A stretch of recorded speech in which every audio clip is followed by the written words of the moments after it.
one of the achievements that we set out to accomplish and that we have accomplished is to diversify our funding base immensely. The Global Fund now receives close to 45% of its revenues from individual donors, which means we have a much wider base of that all-critical, unrestricted support that comes in from a wide variety of sources. I think what we've achieved is both public visibility through our writing, speaking, media presentations, and a financial level of impact where we are the largest fund giving away resources to advance women's rights globally, and that has to be taken into account when people do work in this area, so they have to talk to us.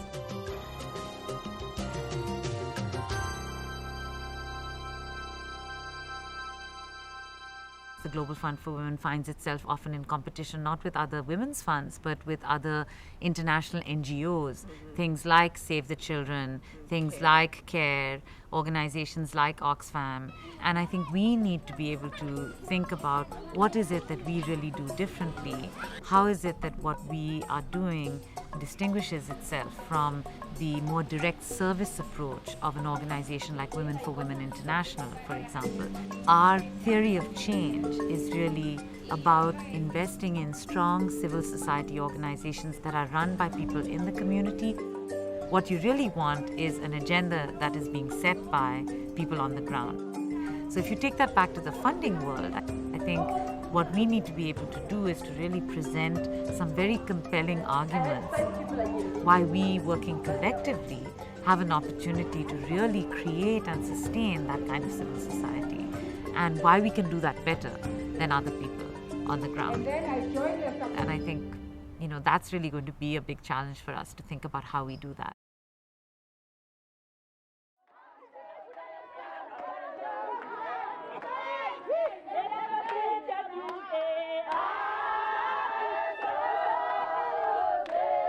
More and more individual philanthropists in the United States want a sense of personal connection to the work that they're doing.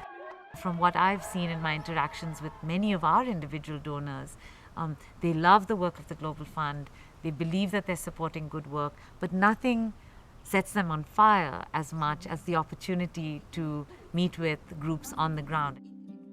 I would like us to be able to think in similar ways around how we can really challenge the world of philanthropy in the United States to engage in a sense of collective mobilization. And I think more than just women's funds, I think we could be and should be working with our colleagues in other social movements, including those who are interested in funding other movements.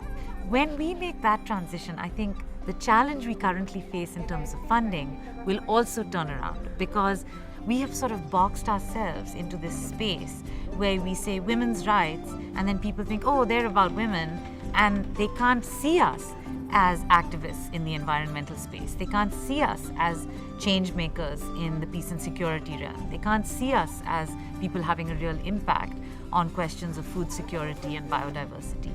I think the Global Fund is very well positioned to be able to do that. Our new initiative on militarism, our commitment to doing an initiative around women, the environment and water, our support of organizations like Women's Earth Alliance and the Water Project that they have been engaged in, put us in a very good position.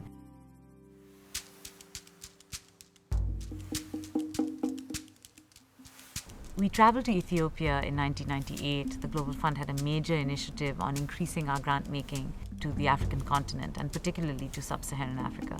There was just outrage in the Western world about female genital mutilation, what is known as female cutting or circumcision. And we spent some time talking to mothers, and we asked them, what did they think about this practice? How common was it? Why did women go through it? They spoke about the fact that marriage was the only form of economic security for a girl and in their ability to envision the future. They spoke about the fact that men saw women's sexuality as a threat and as something that needed to be controlled and contained, and that the process of going through a ritual cutting was seen as the way in which a woman was made ready for marriage.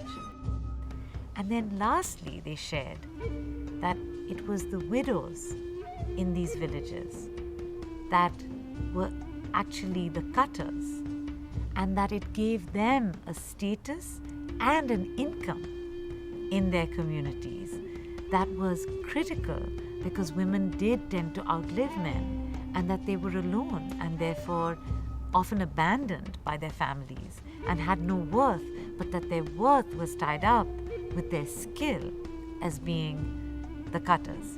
We were with the group that we supported in Ethiopia, the Ethiopian Women Lawyers Association. They then turned to the women of the Ethiopian Women's Lawyers Association, and they said it was not until these women came to work with us and talk with us and listen to us that we even thought of ourselves as being human, because in our societies a goat has more value than a woman.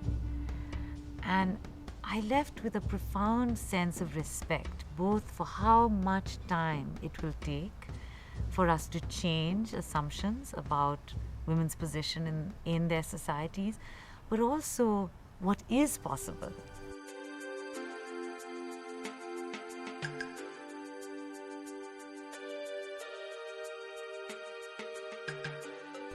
In our world, a balance between masculine and feminine is profoundly important. And the notion that that new world that is on her way has that feminine spirit, has that ability to be more in balance, has that image of a world in which the her is both acknowledged, valued, and respected, is exactly what I think the Global Fund for Women stands for, is exactly what I believe my own life's work has been and will be about. And it also speaks very personally to me as the mother of a daughter, because when I think about the new world that is on her way, I see Mira's face.